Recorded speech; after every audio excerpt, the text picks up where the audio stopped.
Thank you for that. You can send questions throughout this session. If you open your chat box right now, or if you already have it open, and look near the bottom where it says either just the word to or the phrase send to, and there's a name and an arrow, which if you click on that arrow, it opens a pull down menu.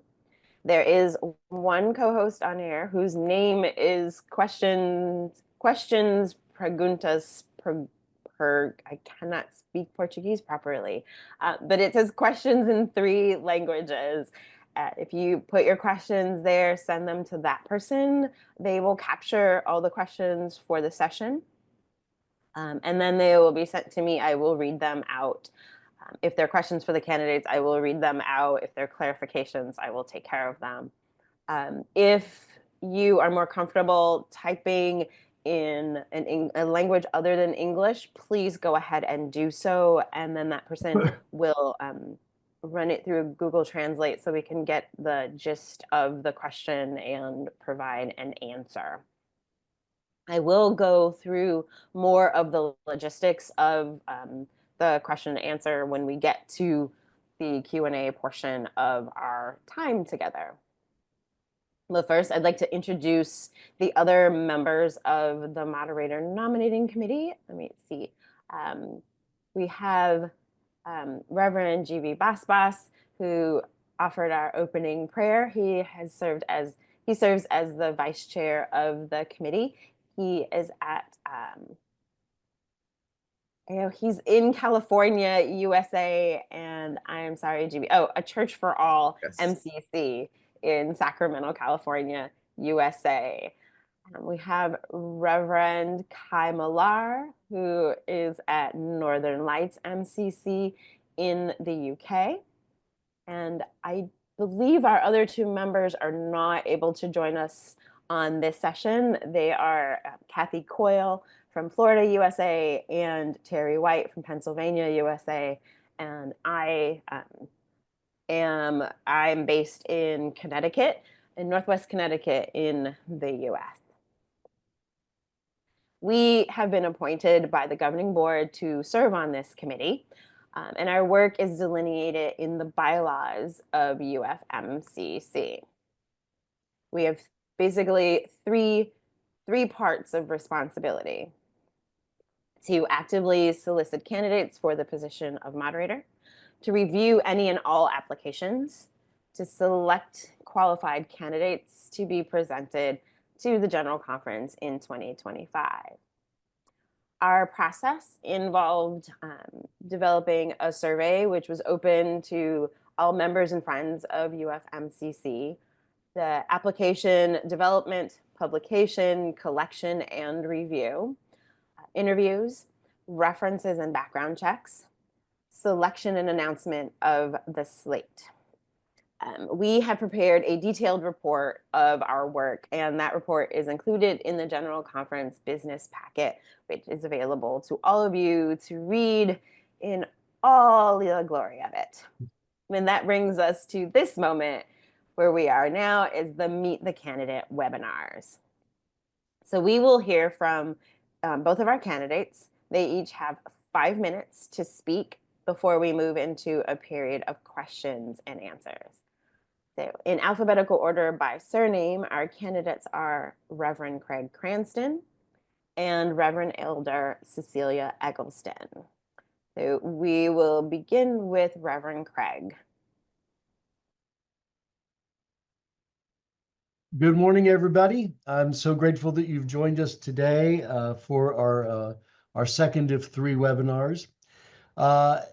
Just to give you a brief introduction to who I am, because I know Reverend Elder Cecilia has been at MCC for 35 years, and lots of folks know and love her, and not as many people know me, so I'm grateful for the opportunity to share a little bit of my story.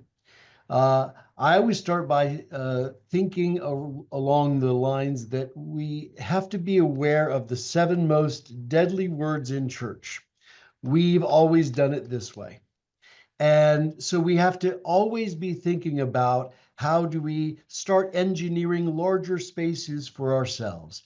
How do we start thinking about getting out of the box of the constriction and the way we've always done it and start to get innovative about how we think about doing church?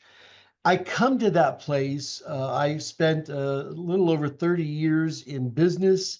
I was a consultant for several Fortune 200 companies, and I spent a lot of time working in spaces of creating and innovating. And, you know, that involves PR and marketing and finance and all that stuff.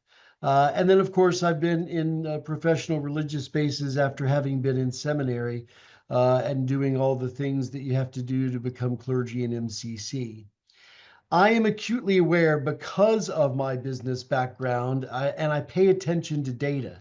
And data is important. It tells us a little bit about the world that we live in. Right now, MCC is and has been in a state of contraction, and we need to be aware of and pay attention to that because we cannot keep going down a path where we lose churches.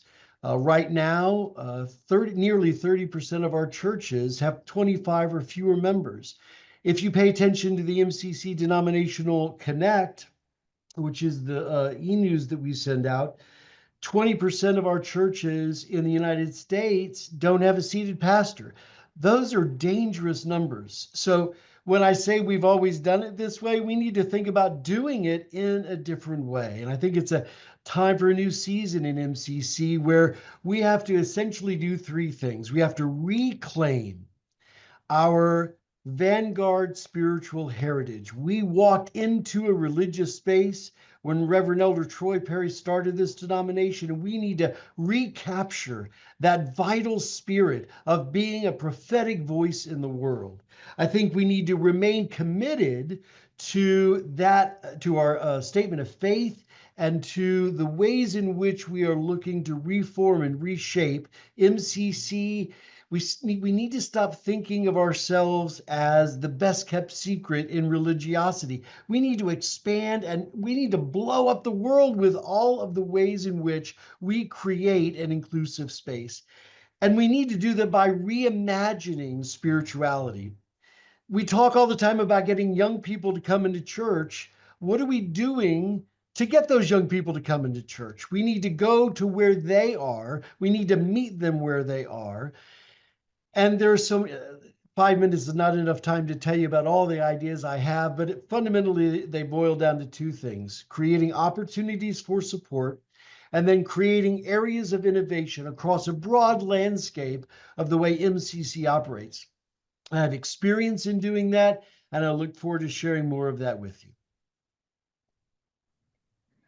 Thank you. Now we'll hear from Reverend Elder Cecilia. Well, good afternoon, everyone from England. It's wonderful to be here. I'm very honoured to be one of the moderator candidates.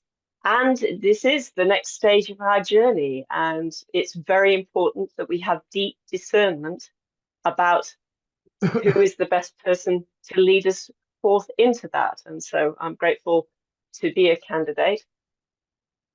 And, you know, as we think of the journey going forward, we still have all sorts of opportunities ahead of us. But also let's remember how far we've come. When I became moderator, the denomination was insolvent. And one of the first very sad duties that I had and the governing board had was to make staff positions redundant. And long-serving staff also received pay cuts. That was a really hard way to start this tenure. And then we had the pandemic. Now we are financially stable, we have reserves, and we are able to fund ministry out into the community. So, for example, we've been able to fund a social media project in Brazil, which means all our communities in Brazil have been given online media coaching. We have an outstanding presence online. Brazil's a massive country, and this is, you know, we're never going to have enough churches to cover the whole of the country, but anyone can find us online.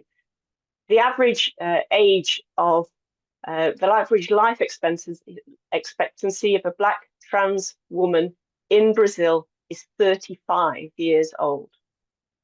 So having an online presence, being able to connect with MCC wherever you are in Brazil, that's an amazing life-saving moment for many of our people. We got a $500,000 grant from the Lilly Foundation, and the governing board made a decision to also set up a global leadership development fund, and those two funds together form Flourish. 60 clergy have already benefited from being able to go on retreat, have some spiritual respite. We've got a spiritual direction program that is open to clergy and laity. Marie Tasker is doing Strength Finders with, I think she's covered 120 different people so far in MCC.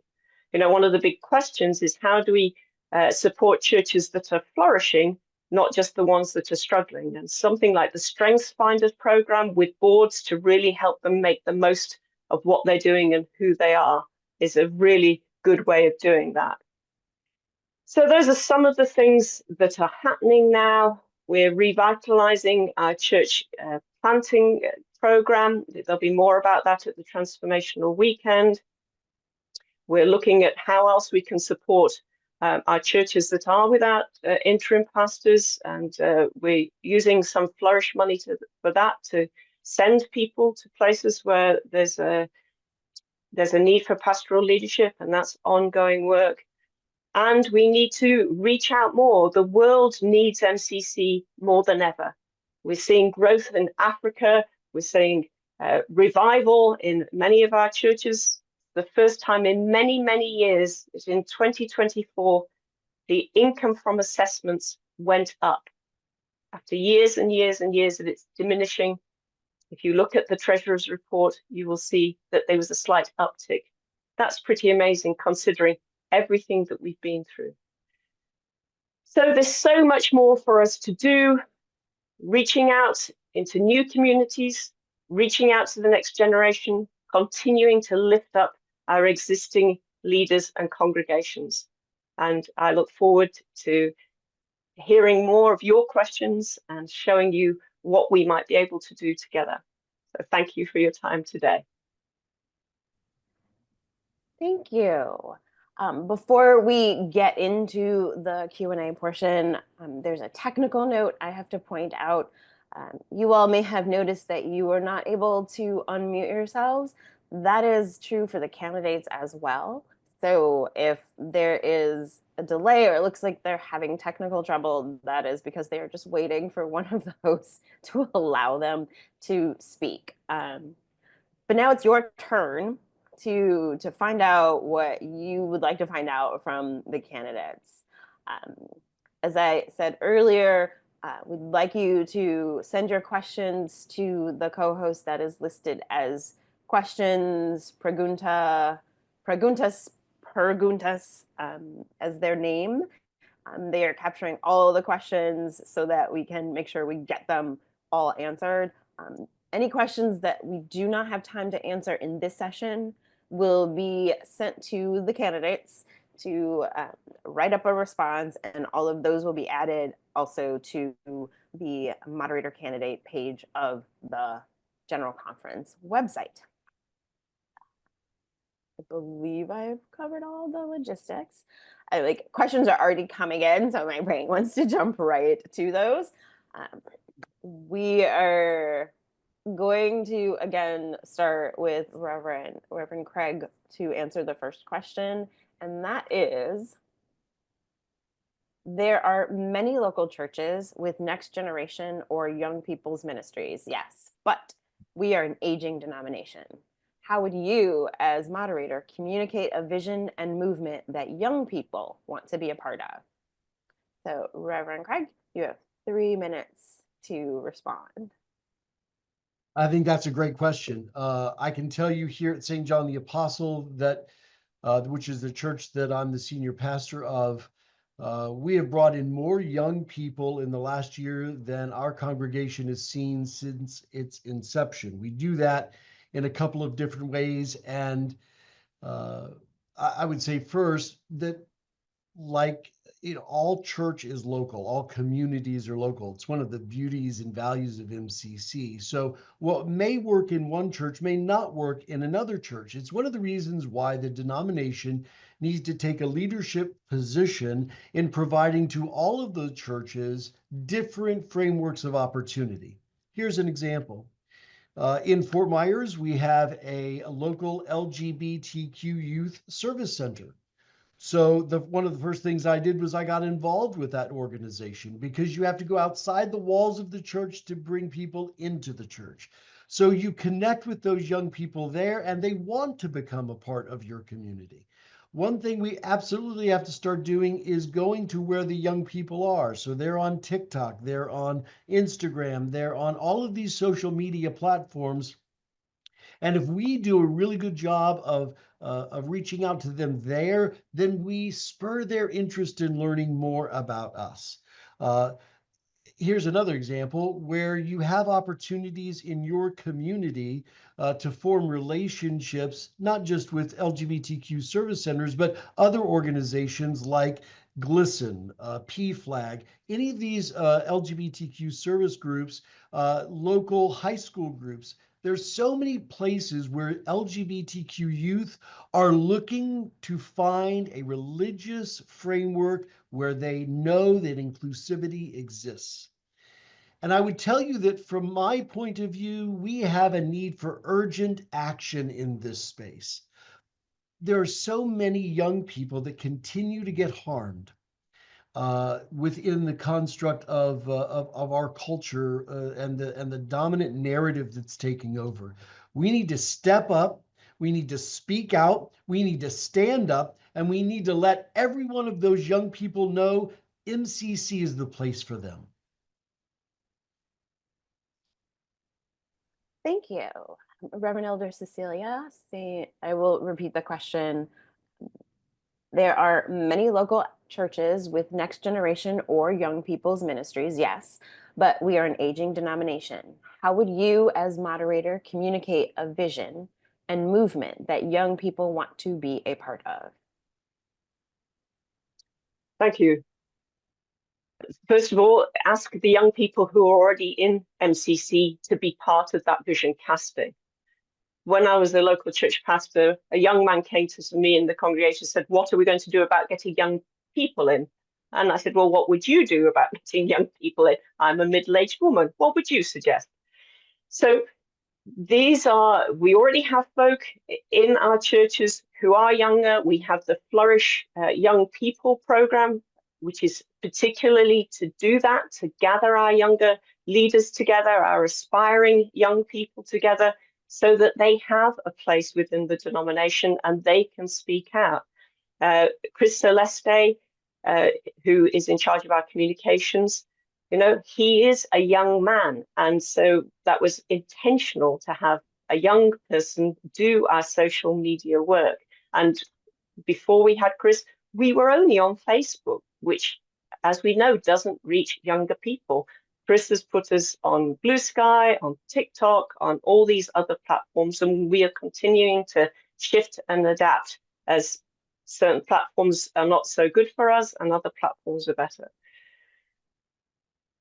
We need to also change the mindset of our local churches.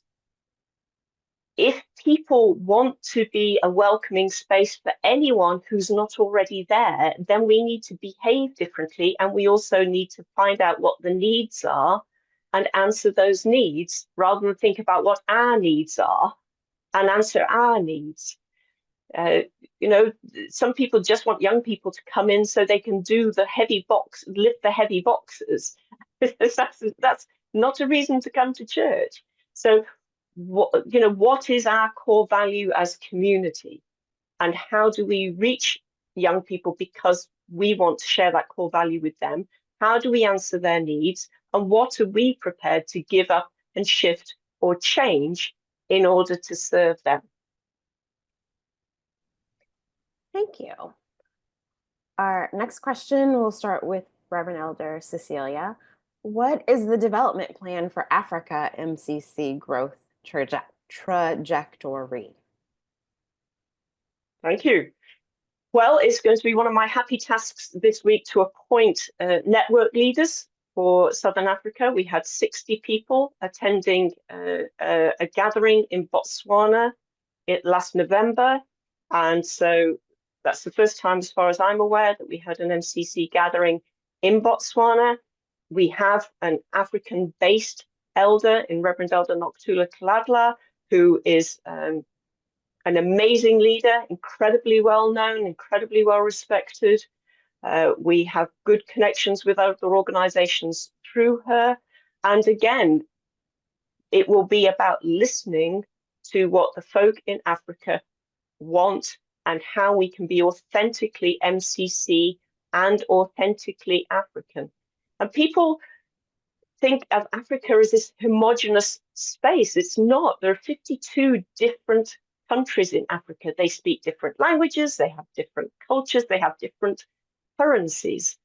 So, you know, just as Reverend Craig says, one size is not going to fit all. We may be doing something very different in South Africa that we would do in Zimbabwe.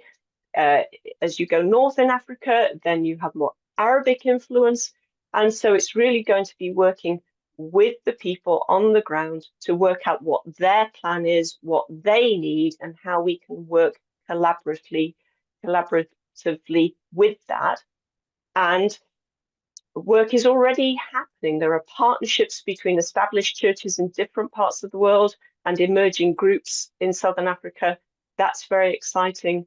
And we want to do that on an equitable basis. If we see people all sitting in a circle and they all have different things to bring and they're all equals, rather than a colonial way of doing it or assuming that those of us who are not in that country know better.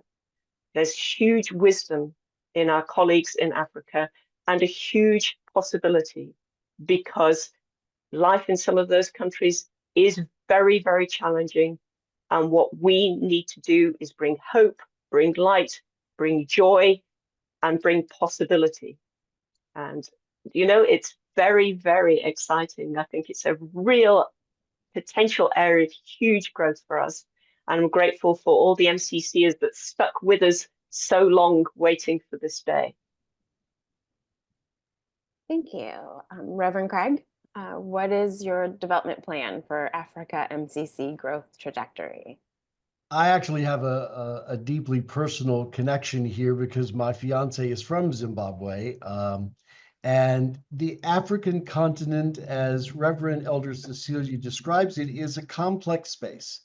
Let's begin by saying that Africa as a continent, of those 56 countries, the vast majority, if not all of them, have a law that says being gay is illegal. And you can face physical harm or death, and you certainly will not get the protection of a legalistic framework if you are gay. MCC has a role and a place to not just walk in and create an opportunity for spiritual community. We have an obligation and a responsibility to stand up and go into Africa with our partners, to walk into legislative areas, to walk into social groups, and not just create inclusivity, but also create a framework of safety. How can we help them transform their countries, their individual countries, so that LGBTQ people are seen as people of worth and value? That's one of, I think, one of the big struggles in Africa. And, you know, Africa isn't just a continent that's ripe for Christian growth within MCC. It's been the source of the vast majority of growth for nearly every Protestant denomination worldwide. It also has created some conflict. We saw that 2 years ago with the United Methodist Church and their schism here in the US. Africa is a complex space, and it's no different than anywhere else. You don't walk in and demand that they do it a particular way. What you do is you walk in, and as Reverend Elder Cecilia said, this is deeply theological work. With wisdom, you say, how can we be present with you? So deep listening is absolutely a part of that. But we also have to be in a space of leadership to say, this is where it has worked well in other areas where they've had a context like yours. How can we move that needle for you? How can we resource that for you? How can we be a support for you in that way?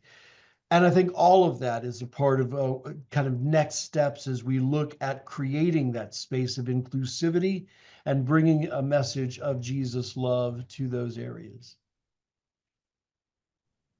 Thank you. I'm going to try for the rest of the session to read the questions only once. They are some full, rich questions, and I want to make sure that we can get in as many as possible. But if either candidate, if you need me to repeat a question at any point, please feel free to ask. Our next one is, MCC has a rich history of being on the forefront of a faith-rooted fight for human rights. In a time of multiple global genocides, rollbacks on trans rights globally, and a US descent into fascism, what do you believe is the role of the church at this time? And what is your vision for how MCC will lead through this period and into a more liberative future? We'll start with Reverend Craig. That is a big question, and 3 minutes is not really enough time to answer it, but I'll start by saying this. Reverend Dr. Barber was arrested yesterday at the Capitol of the U.S. simply for praying. And he leads us in understanding that we as a church have a prophetic mission to go out into the world and decry any kind of fascism, any kind of oppression, any kind of colonialism. It's our job as church to stand up and proclaim the gospel of Jesus Christ. We do that not by a rhetoric of hatred, but by a rhetoric of love, by a rhetoric of inclusion, by leading through example, through what we do. You know, right in the core root, Reverend Elder Troy Perry stood up and made a number of proclamations. He battled against so many who said we didn't belong. In the heart of hearts of everybody of MCC, we know how much God loves us. But there is this demanding language of a dominant culture that says you can't love gay people, trans people don't matter, all of that. And then you have a social construct that says, let's go ahead and let's demean or dismiss women. Let's put aside money to care for the poor. Let's not worry about feeding those who are hungry. As a church, we need to be on the forefront. We should be the first person that national media call in any country where there is either an LGBTQ or a social justice space. They should be reaching out to us first. We should be on the forefront of that. We should have every one of our churches helping to participate. We should be having social justice groups in every church. We should be standing up and being ready to make those kinds of proclamations. Again, 3 minutes, not enough time to be full-throated about this, but for all of the ways that we are Christians and disciples of Jesus Christ, we need to take the core message of the gospel, and whether it is in the Capitol, whether it's in the Rotunda steps, whether it's on the local sidewalk, whether it's a marquee outside of our church, we need to make very clear everybody is of worth and value. Thank you for that. And now we'll go to Reverend Elder Cecilia. Thank you. This is going to depend where you are in the world and what your body looks like. You know, I used to work with LGBT asylum seekers, and some of them said, you know, when white Western people start making states about what happens in our country, they just change the way they kill us, because in our country, they don't do postmortems. So, yeah. So we have to think very carefully and consult with the people on the ground about what's going to be right for them. We just had this whole big discussion about general conference and the risks for those of us that are flying into the USA and the risks for those of us that are in brown or black or trans bodies traveling within the USA. So in some places, we will be very out and proud, and we should be. And in some places, we will be quiet and we will be prayerful, trusting that God hears our prayers. You know, Reverend Elder Alini is not allowed to use Zoom in Cuba. So the Council of Elders meet on we meet on Google Meet. The world is not the same. And so we have to use different ways of doing things in different places. It was an outrage that Bishop Barber was arrested for praying. And yet we know that when we are out and proud, wherever we are, even in silence, it makes a difference. And when we can't be out and proud, but we can do all things in secret, we are still making a difference.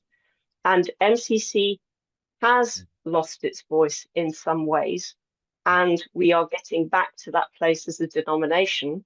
And our local churches have always really done some great things, and we need to help those churches that struggle with what to do.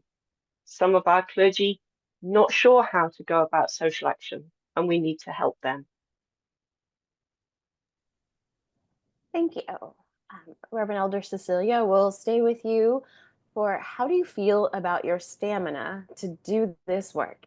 It is very demanding given all the things that need to be done.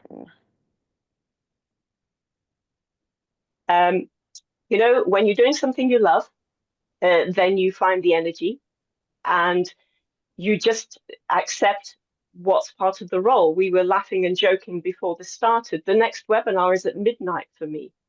And if you talk to anybody who's and parts of the world in different places, you know, some of our colleagues on the governing board get up at 5 in the morning. Some of them stay up till midnight.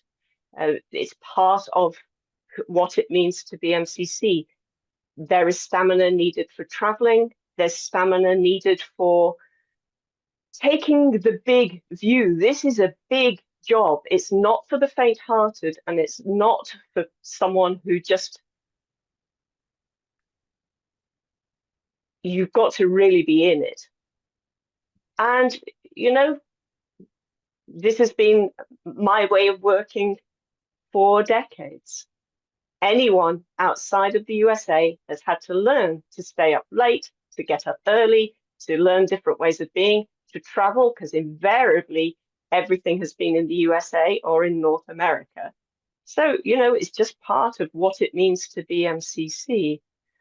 I have good self-care.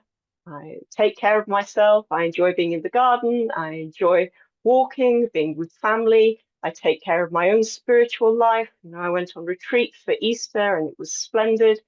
I have quiet time. I have a spiritual director. These are all things too that help you maintain your stamina. Thank you. Reverend Craig. Well, this is one area where Reverend Elder Cecilia and I are going to radically disagree because I would never go and work in a garden because I don't know how to grow things. Outside of that, my entire professional life has been spent.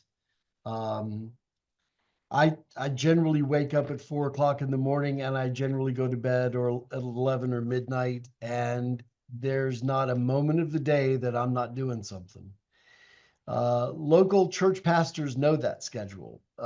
And that's just kind of the way that I've always worked.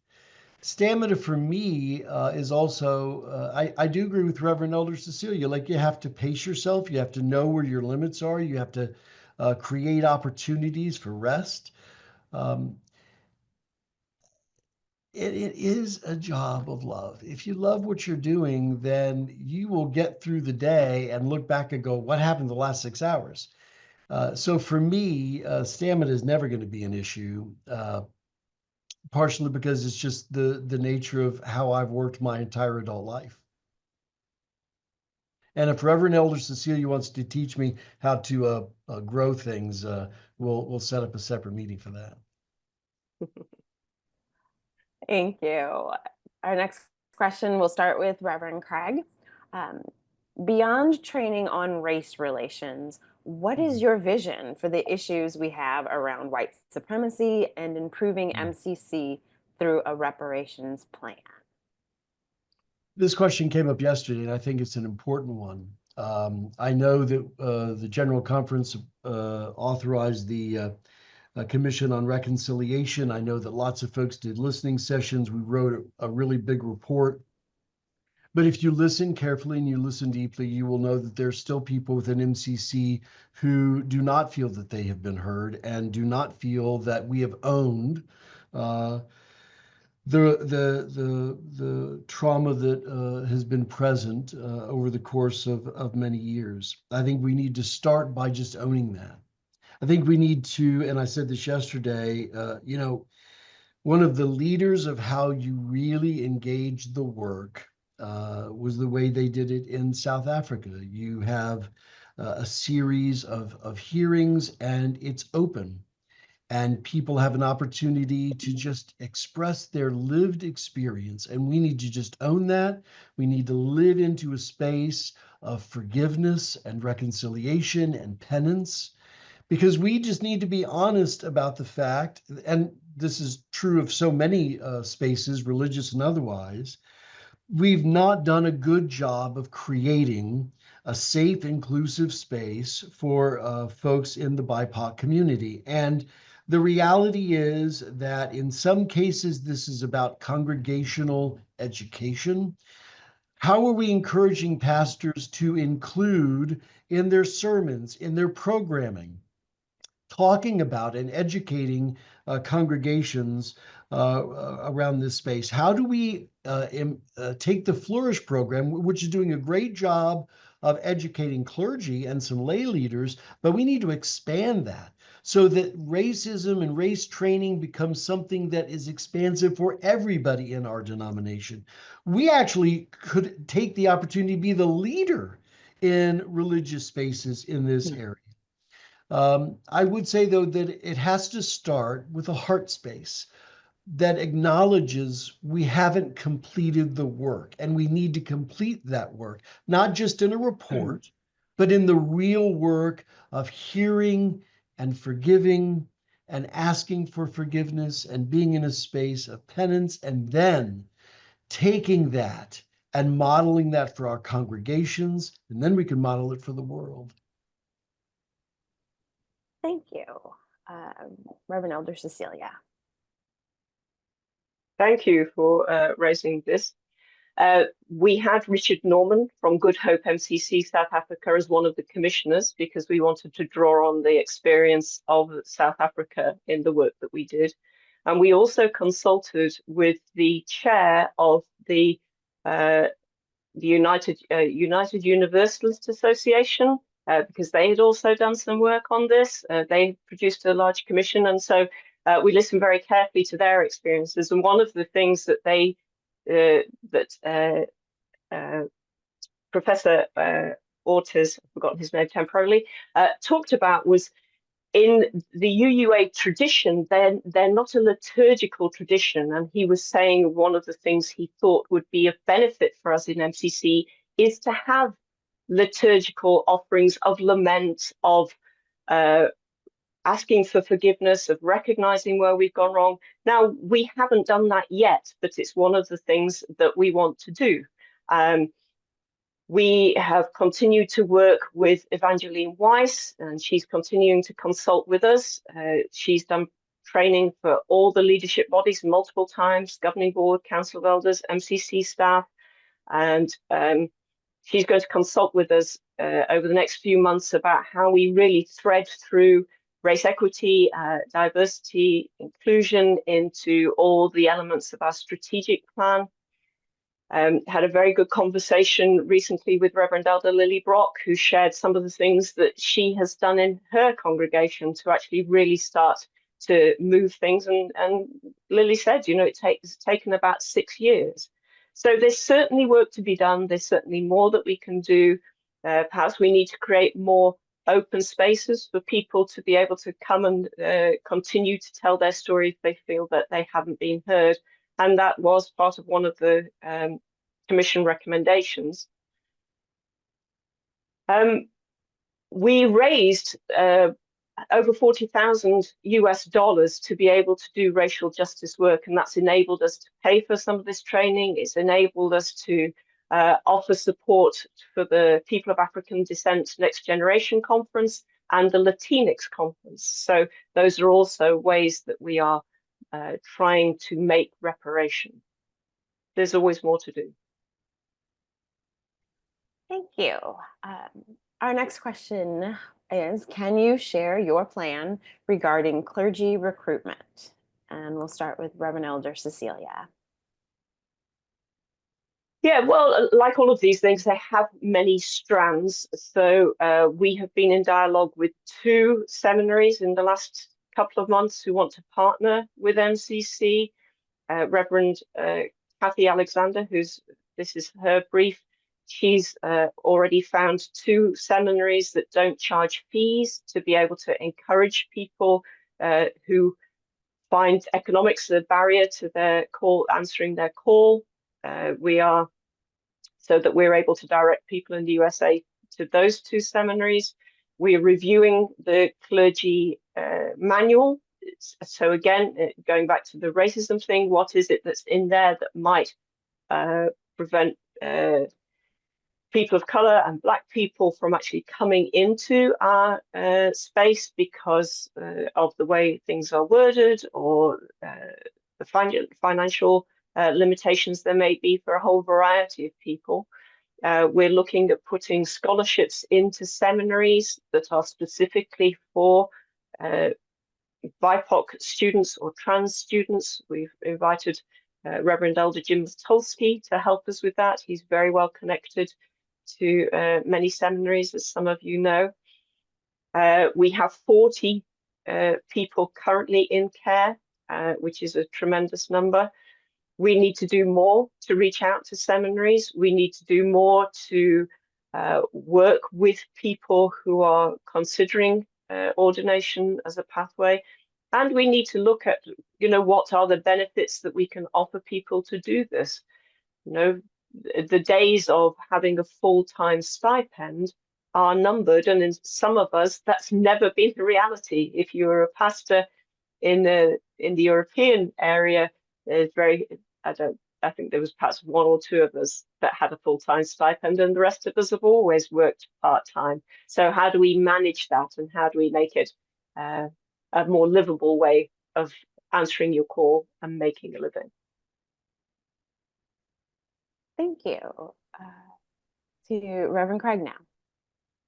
Clergy recruitment, I think, is going to be one of the seminal items that we need to address over the course of the next 10 years, or we won't have enough people to fill the pulpits in the dwindling number of congregations that we have now. Part of my plan involves going out and raising lots of money. And part of that money would be used to pay 100% of a seminarian's cost for going to seminary if they remain committed as an MCC pastor for a period of time. And for those who may not be aware of it on the call, seminary is not inexpensive. It's $60,000, $80,000, $100,000 for that 3-year master's degree program. And there are so many that enter church space. You don't sign up to be a clergy person because you think you're going to get rich doing the work. But we do need to make sure that it is a livable wage. And the reality on the ground is that if pastors are pastoring part-time, it's hard for them to grow churches. So part of the way that we use the money that I'm going to raise is we're going to take that money and we're going to say, if you've got a part-time pastor, how do we get them to pay to a full-time salary so they can focus on growing the church? If you have to work part-time, then that means that your focus is part-time. And so many of our clergy do that and do it exceptionally well. Imagine what could happen if they could do it full-time. And that's where we need, as a denomination, to step in and provide those resources so they can do just that. Thank you. Reverend Craig will start us on the next question, which goes back to the race question. Okay. I feel like we have listened a lot, so we either didn't really hear or we simply didn't want to act. What do you think about this? Yes, I agree with the premise of your question. And a lot of it has to do with the fact, and we just need to own this, we come to the space with a lot of white privilege. And sometimes we are enculturated not to want to hear the reality of someone else's lived experience. It is amazing to me, but it is the truth of the human condition that the oppressed very quickly become the oppressors when that opportunity presents itself. It's hard to disentangle the ways in which we are enculturated. But a Christian heart focused on true inclusion will find the way to do the hard work. And there are times when we need leadership to help us in that effort. God knows I have throughout my time. I've messed that space up lots. And I've been fortunate enough to have people who loved me enough to say, Craig, you messed that up. And now let's talk about how you can do that better. Because we're not going to get it right and perfect all the time. The question is, how are we in dialogue with one another? How are we open to each other? Which means that we can't be closing down conversation. We have to be lifting it up so that we're truly listening to one another. And I would just tell you in my conversations with lots of folks across a broad range of spaces in our denomination, they don't feel that we've done that. Thank you. And we'll go to Reverend Elder Cecilia now. Yeah, well, that's a powerful thing to say and a sad thing to hear. I would be curious to know more, and I'm very interested to listen to that. I think there are things that have been done. You know, for example, all the clergy have to show that they've done anti-oppression or anti-racism training every year now, and so that's a requirement, and we have to trust that they've done it. That wasn't a requirement before. We're going to have a DEI position, which currently is being filled by the consultants, as I said, and where we're not listening and we're not changing enough, then that needs to be pointed out to us. And maybe there's a failure of communication in terms of saying what we are doing and what we're continuing to do. And I own that. I produce a report every month for the governing board, and that is then publicized through the governing board update. And diversity is listed there. And so every month there's something in there saying what MCC is doing about diversity. And often or not, that is related to anti-racism work. Sometimes it's related to other things too. So I'm sad that there are people that within MCC that still don't feel heard. Personally, I'm sorry as the moderator that I failed you in that regard, because this is something that I've taken very seriously and I continue to do the work. And if there need to be more listening spaces lifted up, we can certainly do that. We have a very strong people of African descent group, and I know that they meet often. That must be a place where people can share how they're feeling. We have the Latinx group. There are other places, and if there are things that you think we ought to be doing that we're not doing, then we certainly want to do them. You know, I can tell you that some of our staff experience racism when they're dealing with our churches, and that's not acceptable. And I tell them that it's not acceptable. So we have ways to go. There's no easy fix on this. And I do think we are making some progress, although we can always do more and do better. So if you want to talk, I'm here to listen. Thank you. Reverend Elder Cecilia, we'll start our next question with you. How do you plan to increase the support for the trans community within MCC, including trans clergy, in an increasing climate of transphobia across the globe?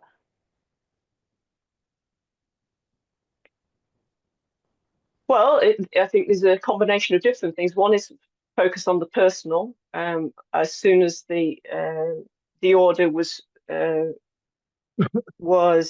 announced in the USA about there only being 2 genders, I personally wrote to every MCC trans clergy person that I knew of, and most of those replied. Some of them didn't. I don't know whether the email got lost, but I reached out to all of those. I did exactly the same thing when the news broke in the UK about the Supreme Court.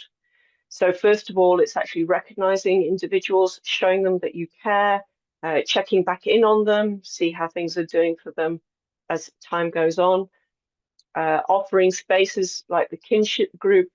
The kinship group were very clear when they started to meet that they wanted to be a group for them. They weren't a group for writing resources for MCC to use. And yet we need to have good resources to educate our churches. Some of our churches are not trans friendly still. And we need to continue to educate our clergy. We need to continue to educate our laity to make sure that our MCC churches are trans friendly, trans welcoming, trans safe spaces. So there's work to do on resourcing for that. And then there is that public statement from us as a denomination to say MCC welcomes, affirms, celebrates our trans siblings. We are proud to have trans elders. We are proud to have trans clergy and laity in leadership and in our congregations. And it's also reaching out to other organizations. I have been making donations on behalf of MCC to trans organizations in support of them to do the work that they're doing in the community, both in this country, and I will be making a donation this week to one of the organizations in the UK. And that's another way of showing that MCC is there for the wider trans community too. Thank you. Reverend Craig.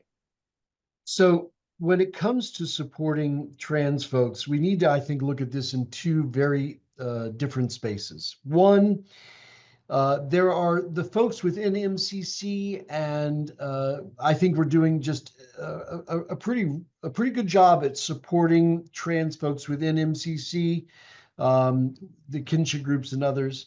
But I have to be honest in saying that we continue to engineer smaller spaces for ourselves here. When all of the anti-trans stuff started, what we should have been doing is calling the producers of the Rachel Maddow show, or calling the producers of CBS, or calling the producers of BBC and saying, you need to get me on TV so I can tell you how trans people matter. Trans lives matter. For all of the trans people across this planet, how many are in MCC? And all of the ones that are outside of MCC who don't know anything about us, but would love to know that there's a spiritual community that cares about them, that supports them, that loves them, that creates a welcome space for them. And where there are communities within MCC that need that education, we need to make sure that we're out there providing support, education. It hurts my heart to think that a trans person would walk into an MCC church and face anything other than a warm embrace of welcome. I do know that that's a possibility, if not a probability, because the reality is we're human beings and we're going to mess it up sometimes. How do we, as a denomination, how does the leadership take the role of making sure that every church is well educated there? And then how are we getting the message out so that every trans person knows MCC is a home for you? And then, yes, we also need to make sure that we're engaged with all of the other organizations that are doing work on behalf of trans folks so they know we're a key stakeholder and a partner with them. That's another great way for us to connect to the trans community. And I don't know that we've done a great job of that. Thank you. Our next is, should UFMCC be involved with evaluating and aiding in church health? If so, how? And we will start with Reverend Craig. I love this question. I love this question. I love this question. Yes, and we have to live within the polity of our denomination. Every individual church is its own separate space. The denomination can walk in and say, you will do. But this isn't about that, right? Like, we need to create an opportunity where local churches trust the denomination to partner with them in making sure that they're able to grow, they're resourced well, we create a space for them. It's one of the reasons why I've been very clear. If I were honored to be elected moderator, the first thing I would do is set up a travel plan so I would visit every MCC church within the first 2 years. And I would go out and raise the money for that myself. I've already got probably $60,000, $70,000 committed from people who are like, that's a great idea. We'll help you to do that. What happens when the moderator shows up at churches? You develop relationships. And in those relationships, you also get to see how are churches functioning, how are churches operating. I can tell you there are churches that have closed because nobody was paying attention. There are churches that are in disarray because nobody's paying attention. Had the moderator or anybody from leadership shown up and developed relationships, we could have immediately put a halt to all of that and created a healthy space for that church to function and grow. It's important that we have those kinds of relationships. And we don't develop those, like any relationship, you don't develop it until you nurture it. Thank you. Reverend Elder Cecilia. When something is healthy, it grows. Whatever it is, it grows. And so we want healthy, growing churches that are growing healthy, growing people spiritually and in other ways. And that is a partnership. So there will be churches that will jump at the chance to working with the denomination, that will receive that will be very engaged with that, and that's wonderful. There'll be other churches that perhaps are more hesitant, perhaps are less sure, and then there'll be churches that just don't want to. And I think, sometimes the denomination, people make an assumption that everybody's going to welcome the denomination with open arms. Simple example, got a church that's not got a pastor. We've linked them with a really experienced pastor that's not too far away from them. There was a joint meeting. It all seemed to go fine, but they're not responding to emails now. So this very experienced pastor who's growing his church, who's really willing to work with this congregation, but they're not responding to the emails. And so how do we go with that? And so it's about finding those connections that are going to work, pairing churches that are similar, perhaps. So, if you're a more evangelical style of church, then you might work better with another church in that style, and then finding different ways of really supporting that and having a clear plan for each church that wants to participate. Thank you. Reverend Elder Cecilia, you will take our next question first. It is evident that the church of yesterday is not the church of tomorrow. We don't have the numbers or money to keep things going as they are, and neither do many other Protestant churches. How do you see the role for ecumenism in the church of tomorrow? Well, some of this is about practical resources, sharing a building. It was very aspirational for many of our congregations, particularly in the USA, to own their own building. This was important. It was a vital part of our church growth and a vital part of our identity. And we're experiencing some of our churches losing their pastors because they'd rather keep their buildings.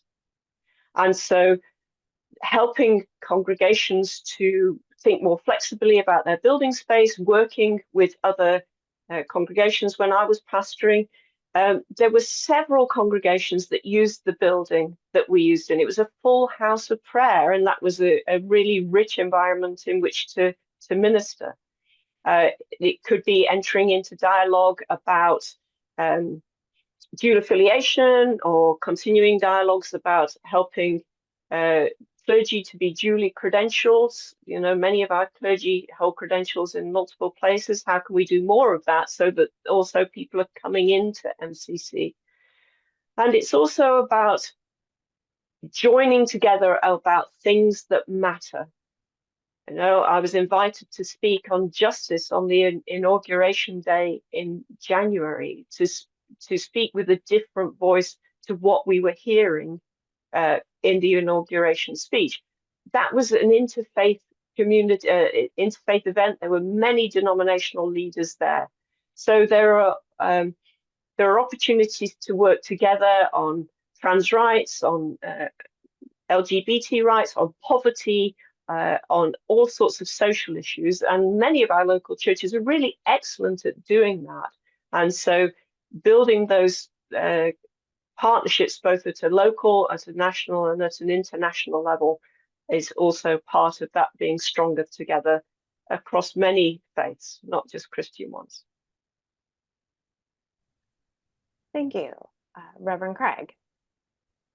We have a storied history of an ecumenical relationship, because if we are honest, most Protestant churches now accept LGBTQ clergy, LGBTQ congregants, because MCC is the one that led the way there.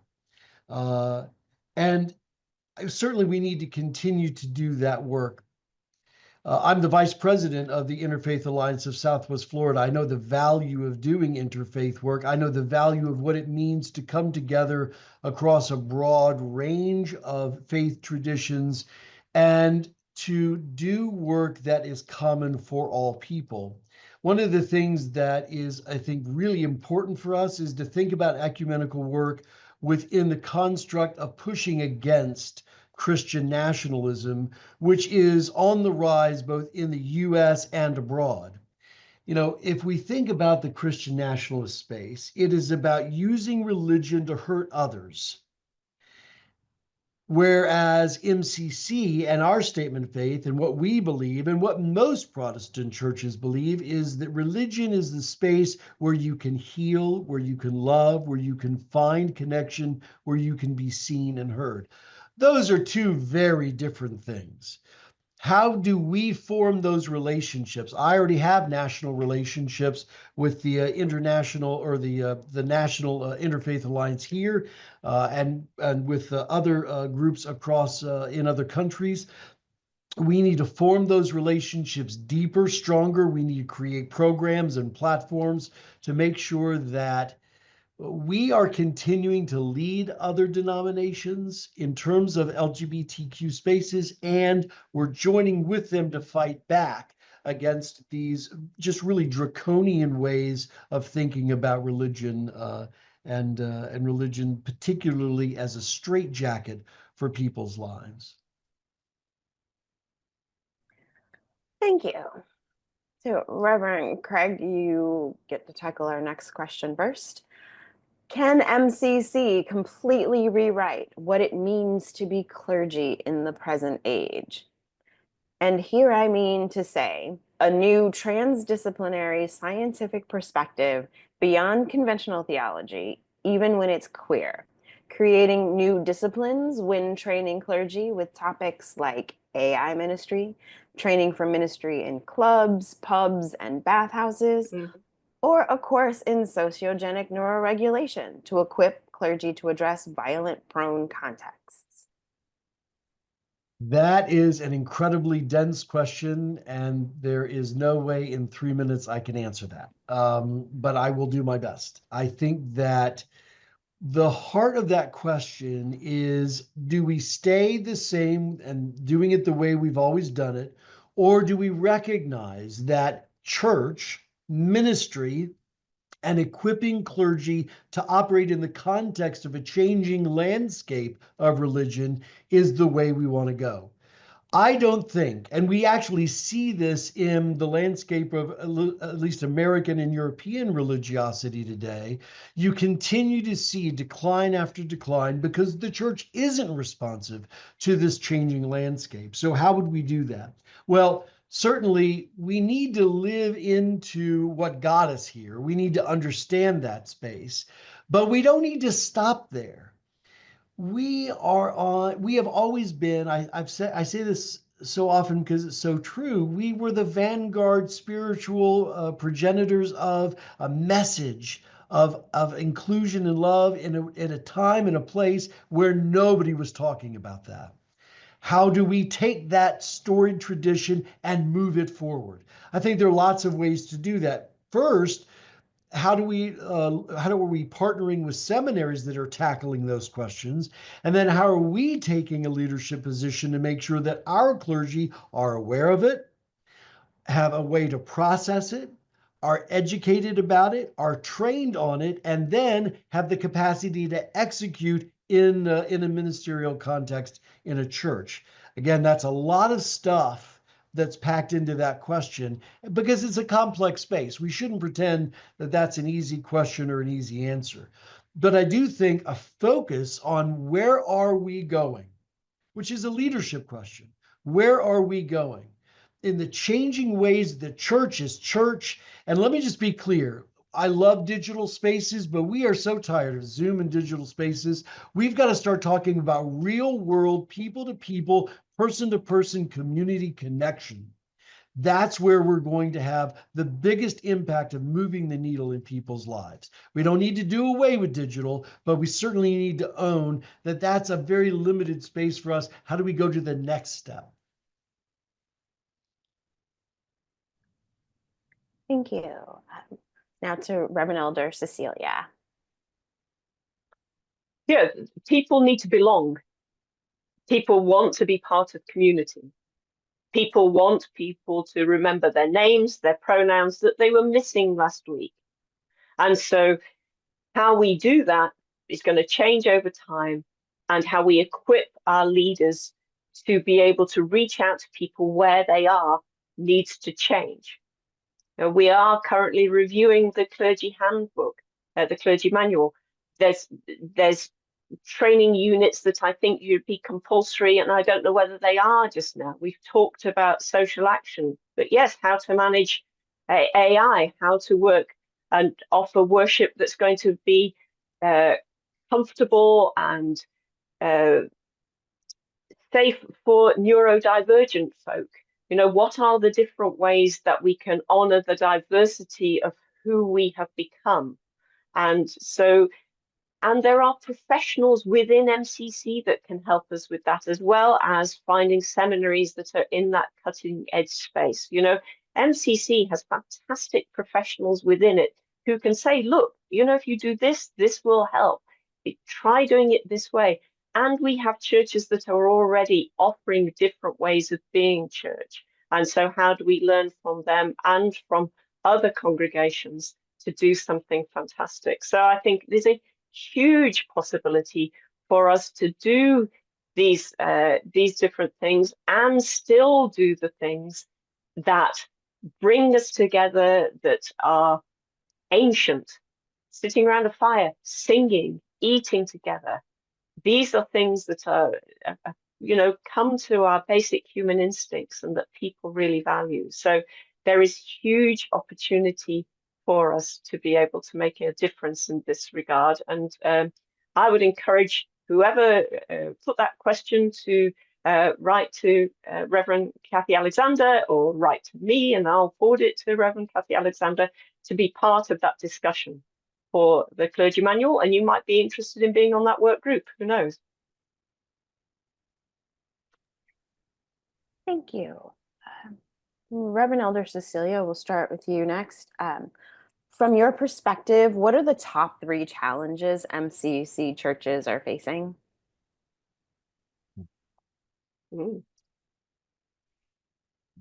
I think one is relevance. So how do we continue to show that we are relevant in an ever-changing landscape? How do we show that we are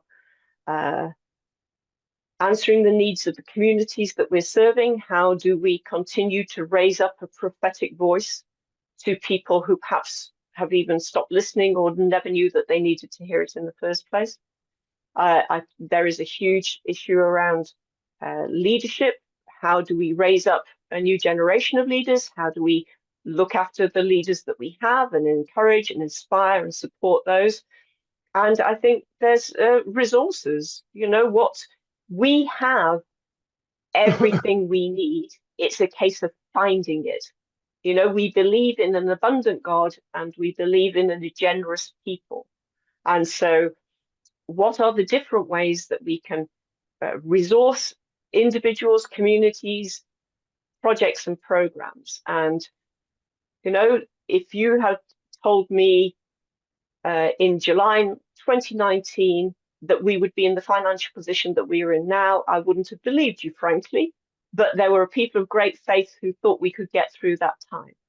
And Reverend Craig has, you know, laid out some fantastic imaginative ideas for what we might do with that, the money that is raised, whoever raised it and however it's raised. And that's a, you know, those are wonderful things for us to do.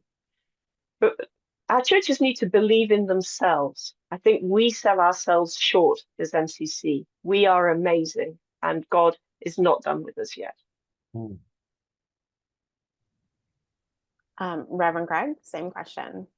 God is not done with MCC yet. And I think part of the challenge for us is we have clergy that are that have been doing this work a long time, and they haven't been as supported, and they are uninspired in some cases. They don't, they're not resourced like they need to be resourced.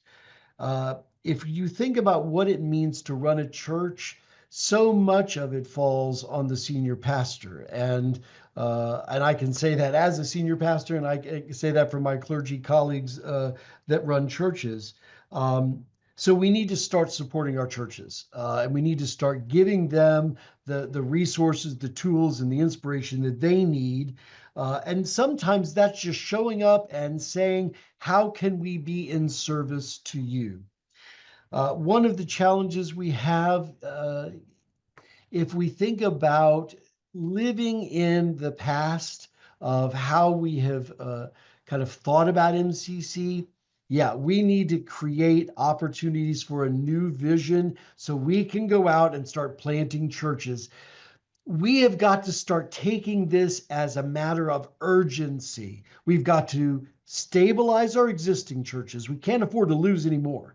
We've got to stabilize our existing churches, and then we've got to start planting churches. And there are so many profound ways for us to do that. We do have the necessary people within MCC, although we do need to grow up leadership. But we've got to go out and raise money to also help supplant and support and plant these churches. If we don't do that, then I fear for not just the relevancy, but I fear for our denomination 10 years from now. Thank you. 2025 in the United States is a deeply troubling time. Mm-hmm. And it seems that the role and perception of the US globally is shifting. So, what do you think that this means for the future of MCC? We'll start with Reverend Craig. I'll need you to repeat the question if you could for me. Yes. 2025 in the USA is a deeply troubling time, and it seems that the role and perception of the US globally is shifting. What do you think that this means for the future of MCC? Well, actually, I see it as an opportunity because we can take a leadership position to denounce anything that is in opposition to the gospel of Jesus Christ. That repositions MCC to be a leader in taking a voice to stand up and make proclamations that are consistent to the gospel. that gives us an opportunity to impact people's lives. It gives us an opportunity to put MCC on the map in areas where people don't know about MCC. People will actually come to our churches because we're speaking truth to power. We're being a prophetic voice in the world. We're creating opportunities for connection, and we're giving them a reason to find and be a part of an inclusive community where the presence and the power of God's love can become a reality in their life. The US today is in some ways no different than what's happening globally. We see continued areas of division, deep divide, it's almost like we're becoming segregated into these areas of, I believe this and you believe that, and if you don't believe what I believe, then I'm meant to hate you. MCC is a great space where we can actually model what it means to be a group of people that gather in love, where we don't all agree on the same thing, and yet we come together to worship the one God of love. I got to say, in a changing landscape of religion, that's a powerful message. We're not doctrinal, we're not creedal, we're not dogmatic, but we are going to focus on how the spirit and the breath and the life of God becomes manifest in our churches. That is a profound way to get away from focusing on division and start talking about how we are community. Thank you. Reverend Elder Cecilia. Well, I think the question kind of makes the assumption that the USA has always had an excellent reputation and it's just slipping now. When I was a church planter, one of the great hostilities to MCC, even starting in England, was it was seen as a cult from California. So trying to explain to people that actually it was a Christian church, etc., etc.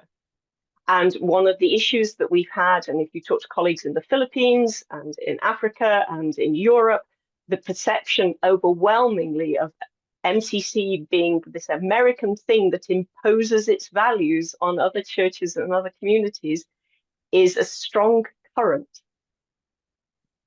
Having said that, those of us outside the USA are perfectly able to distinguish the difference between ordinary people and your leaders. We managed to do it with Bush, we managed to do it with Reagan, we're managing to do it with Trump. So we need to be a strong voice for justice, for rights, for proclaiming the gospel. Absolutely. And we also need to talk about being a global church and being present and focusing on the different areas of the world where these injustices are happening. So there's a cultural shift within MCC that is continuing, and we continue to be more global in our leadership and in our way of being. You know, we have 4 different languages. On the webinar yesterday, we've got 3 different languages on the webinar tomorrow, later tonight.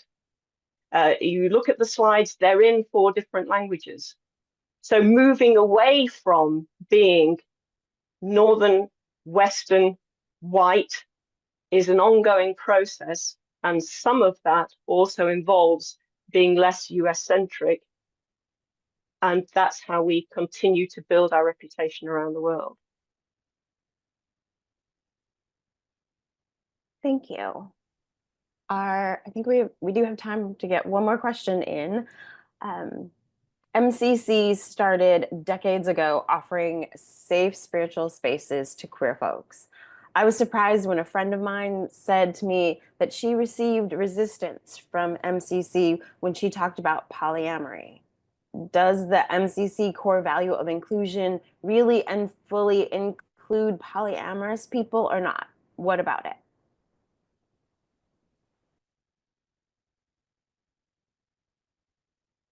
Sorry, we'll start with Reverend Elder Cecilia.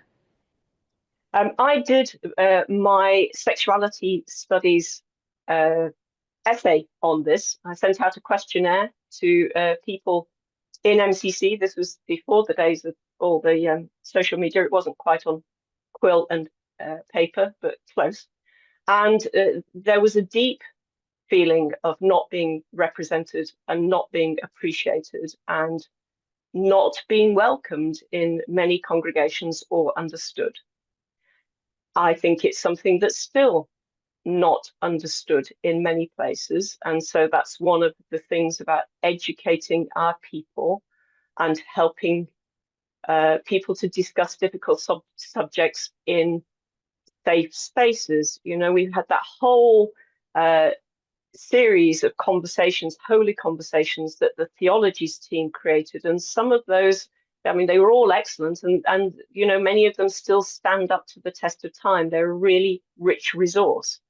So it's about talking about these things and helping people to understand and being able to ask questions and not be afraid to look stupid or be offensive. So how do we manage that? The other thing to remember is all our people come from society into our churches. So they come with their preconceived notions around race, around gender, around sexuality, around spirituality. You know, some of them are still having their mind blown when we talk about God other than as Father. So to expect someone to come from a heteronormative, white, Protestant, Catholic, narrow theological teaching and then suddenly go, oh, polyamory, well, hey, we're all on a journey. And so we all have to learn about that and be open to it. I mean, the difference between when I did that essay and today is that so much is more openly discussed and more openly shared than ever it was. And so we are operating, at least in that way, from a slightly different premise. Thank you. Reverend Craig, go ahead. You send me back to my days at Rev M. And for those that don't know, Rev M is one of the first things you have to do to become clergy in MCC. It's the readiness for entry into vocational ministry. And one of the staff clergy at my Rev M was a polyamorous woman who had loving relationships with two partners. And she was the first person I'd ever met in a polyamorous relationship. And I'm a naturally curious person. And so the first thing I did was asked if I could invite her into a conversation about that space. And with great grace, she had a very long conversation with me about that. And I don't know that absent that conversation, I would have understood in a really deep way uh, the nature of polyamory. And I don't need to understand it to know that if that's the space that you claim, then that's the space that we need to include. We need to think about and we need to provide and model and lead about safe, healthy boundaries within our churches. It is not okay. It will never be okay in an MCC church for someone to say you don't belong. Absent there be an issue being an issue of safety or something like that, like we are a church of inclusion. And there are people that come into MCC that don't understand someone else's experience. If you ever watched our church service, St. John the Apostle online, you will often hear me say in both our communion liturgy and others that we are inviting ourselves into spaces of curiosity. We want to be in conversation with God. How is the breath of life leading us into new ways of understanding? We can't do that if we're closed off, if we've shut down our heart and our mind from the ways of the world that are going to enter our churches. If it can only look like me and be like me, otherwise it's not okay. No, that's never going to work. And that's not MCC.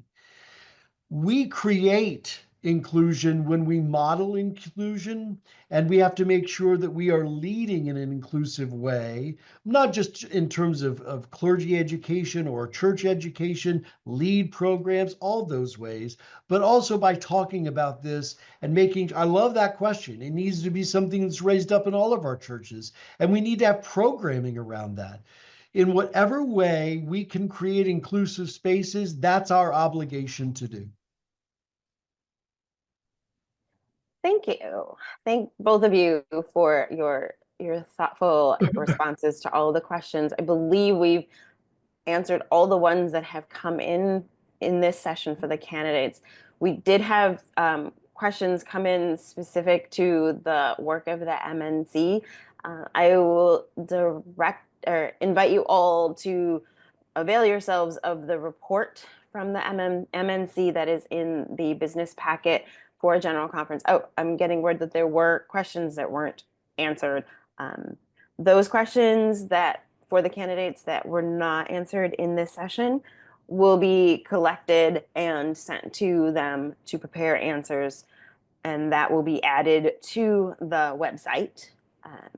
If you come up with any questions after this webinar, please send them to the Moderator Nominating Committee. Our email address is a very simple one. It's mnc@mccchurch.net.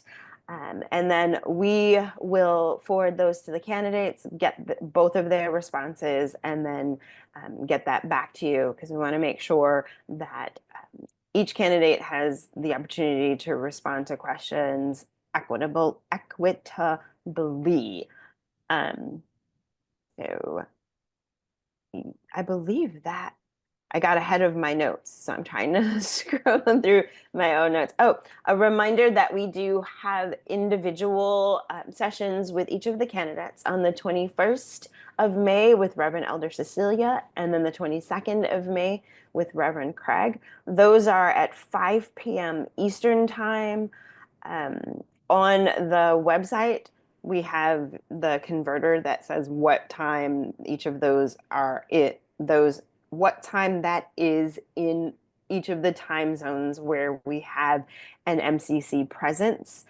And so you can go to the website and it will show what time you can tune in to those webinars, and those are for 1 hour each with the candidates. A reminder that registration for the business meeting closes on the 15th of May, so that the administrative and IT team can do everything that they need to get ready for that. So please, if you haven't yet, register for the business meeting. Go do it today. You don't have to wait till May 15th. On behalf of the entire Moderator Nominating Committee, I want to thank you all for your presence here and your participation in this session.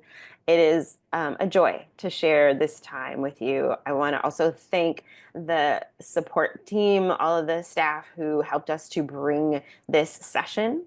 Once again, the MNC's email is mnc@mccchurch.net. And I will now go back to Reverend GV to close this session in prayer. Dear friends, let us remember that we are in the embrace of God. Dear Holy One, thank you for being with us today in holy conversation as we discern our next step as people on a journey.